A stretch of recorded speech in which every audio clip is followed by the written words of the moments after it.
So, 40 days na paghahanda po at paggugunita sa paghihirap at sakit ng ating Panginoong Yesu Cristo. No? Kaya nga po, tayo ngayon ay nagkadaos ng pasyon at ginugunita natin sa pamamagitan ng ating pag-awit. Ginugunita po yung pasyon ng ating Panginoon. So, ngayon po mga kapatid, ay dadako na po tayo ngayon sa pagbabasa ng ating Ebanghelyo. Pagkakalat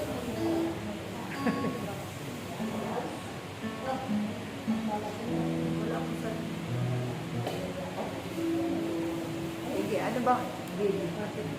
Nadako na po tayo sa pagbabasa ng ating